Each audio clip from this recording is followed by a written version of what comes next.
Hello दोस्तों, मैं फिर लेकर आई हूँ एक नई कहानी में आगे बढ़ने से पहले आप लोग प्लीज मेरे चैनल को सब्सक्राइब करें, लाइक करें, शेयर करें, कमेंट करें और बेल आइकन को प्रेस करें। एक बार एक गांव में सूखा पड़ गया। सूखे की वजह से सारी फसलें खराब हो गई। गांव के सारे तालाब भी और कुएं भी सूखने लगे। यह सब देखकर गांव के मुखिया ने सभी गांव वालों को एकत्रित किया और कहा, मुखिया भाइयों, हमारे जिले में भयंकर सूखा पड़ रहा है। कुआं और तालाबों में कुछ ही दिन का पानी बचा है। ऐसे में अब अगर हमने कुछ नहीं किया तो सब मारे जाएंगे। यह सुनकर सभी गांव वाले आपस में विचार करने लगे कि क्या करें, लेकिन किसी को कोई उपाय ना मिल रहा था। मुखिया और गांव वालों ने मिलकर बात की। फिर मुखिया ने कहा, मुखिया भाइयों, हमें लगता है कि यहाँ को देवी आपदा है। इसके समाधान के लिए हम गुरुजी के आश्रम चलते हैं। आप तो जानते हैं, यहाँ से उत्तर दिशा की ओर जाने पर गुरुजी का आश्रम है।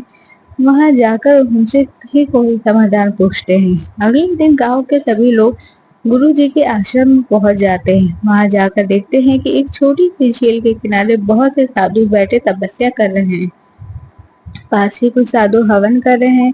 चारों ओर हरियाली ही हरियाली थी। गांव के मुखिया ने एक साधु से पूछा, मुखिया साधु बाबू, गुरुजी कहाँ है? साधु, क्या काम है आपको? मुखिया ने अपने गांव की सारी परेशानी बता दी। यह सुनकर साधु ने कहा, साधु आप लोग विश्राम करें, गुरुजी अभी ध्यान मुद्र में हैं। कुछ देर बाद मैं उन्हें आपके आने की सूचना दूंगा। मुखिया और गांव वाले वह हरी हरी घास पर बैठ गए। ऊपर पेड़ों की छाया और नीचे हरी घास। चारों ओर खुशी का माहौल देखकर सब अपना दुख भूल गए। कुछ देर बाद साधु ने आकर बताया, गुरुदेव आपको बुला रहे हैं। मुखिया और कुछ लोग गुरुजी की कुटिया में पहुंच गए। उन्होंने दंडवत गुरुजी को प्रणाम किया। गुरुजी बताइए, क्या कष्ट है? आप सब यहाँ किस लिए पधारे हैं? मुखिया ने सारी बात बता दी। गुरुजी, यह तो प्रभु की इच्छा है, मैं इसमें क्या कर सकता हूँ। जीव का समय पूरा हो जाता है, वह भगवान की शरण में चला जाता है। जाओ, श्री हरि का नाम जपो, वही तुम्हारे कष्ट का निवारण करेंगे। मुखिया, गुरुजी, हम सूखे के मारे झेल रहे हैं।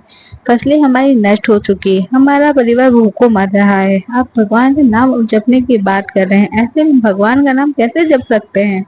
यह सुनकर गुरुजी हंसने लगे। गुरुजी, अच्छा तो ठीक है, मैं तुम्हें अपने आश्रम में सबसे छोटे साधु, जिसकी उम्र 5 वर्ष है, उसे तुम्हारे साथ भेज देता हूँ। वह तुम सबकी ओर से नाम जप करेगा, जिसमें बारिश हो जाएगी। लेकिन मेरी एक शर्त है, उस बालक को कुछ कष्ट नहीं होना चाहिए। वह केवल 8 दिन रहेगा। आपको उसकी सेवा करनी होगी। अगर वो आपकी सेवा से प्रसन्न हो गया तो हरि भी प्रसन्न हो जाएंगे। गुरुजी ने उस 5 वर्ष के साधु को अपने पास बुलाया और उसके कान में कुछ कहा। वह बालक साधु हंसते हंसते गांव के साथ वालों के साथ चला गया। गांव में जाकर उसने एक पीपल के पेड़ के नीचे अपना आसन जमा लिया और यह नाम का जप शुरू कर दिया। सभी गांव वाले उसके लिए तरह तरह के फल, मिठाइयाँ, दूध, दही लेकर आते। उसके पास पहुंचने लगते। कई आपके घर में देरी चादर दरी से लेकर आते पहुंचाते हैं। लेकिन एक छोटा साधु केवल हरि का नाम जप करता रहता। गांव वाले उसे बहुत अनुनय विनय करते हैं, लेकिन वह किसी को नहीं सुनता। एक दिन बीत जाता है। अब मुखिया और गांव वालों को चिंता होने लगती है, क्योंकि उन्होंने उस बालक का ध्यान रखने के लिए कहा था, और यह बालक ना तो कुछ खा रहा है ना पी रहा। गांव में बातें बढ़ने लगी। हर घर में यही बात होने लगी। औरतें आपस में बात करती, अरे वो छोटा सा बालक तो केवल हरी हरी जपता रहता है, समझ नहीं आता क्या करे। जब गांव के मुखिया और गांव वाले बार बार उसके पास जाते और बोलते, महाराज हरी हरी बात में जप लेना, पहले कुछ खा लो। पूरा गांव यही बातें बना रहा था। इसी तरह 7 दिन बीत जाते हैं। सभी गांव वाले बालक के समीप बैठकर रोने लगते हैं और प्रार्थना करने लगते हैं, महाराज हमें बारिश नहीं चाहिए, लेकिन आपको कुछ हो गया तो हम गुरुजी को क्या मुंह दिखाएंगे। इसलिए हरी हरी छोड़कर कुछ खा लीजिए। पूरा गांव बैठा यही प्रार्थना करने लगता है, हे प्रभु, हे श्री राम हरि, इस बालक का उपवास पूरा करवा दीजिए। पूरी रात बैठने के बाद सुबह काले काले बादल उमड़ आए और कुछ ही देर में झमझम बारिश होने लगी। लेकिन गांव वाले बारिश भूल कर वह बालक भीग न जाए, इसलिए वह बांस खड़े करके उस छप्पर बनाने में लग गए। मुखिया हे प्रभु श्री हरि, हम तो पहले से ही परेशान थे, आपने बारिश और करा दी। इस बारिश को बंद कर दीजिए, कहीं यह भूखा बालक बारिश में भीग गया, बहुत चिंता बढ़ जाएगी। यह सब देख के उस बालक ने आंख खोल दी और कूद कर खड़ा हो गया। बालक साधु, मेरा काम हो गया, आपके गांव में बारिश हो गई। वह बालक आगे आगे चल रहा था, पूरा गांव उसके पीछे पीछे आश्रम तक पहुंच गया। गुरुजी, मुखिया जी, अब आपकी परेशानी खत्म हो गई, अब क्यों आए हो? मुखिया और पूरा गांव गुरुजी के पैरों में गिर गया। मुखिया, गुरुजी, आपके इस नन्हे साधु ने ना तो कुछ खाया ना कुछ पिया, केवल हरि हरि का जाप करता रहा। मैंने तो कुछ भी ध्यान ना रहा, हम तो इससे बचाने में लगे रहे, हमारे कारण इससे बहुत कष्ट हुआ, हमें क्षमा कर दीजिए।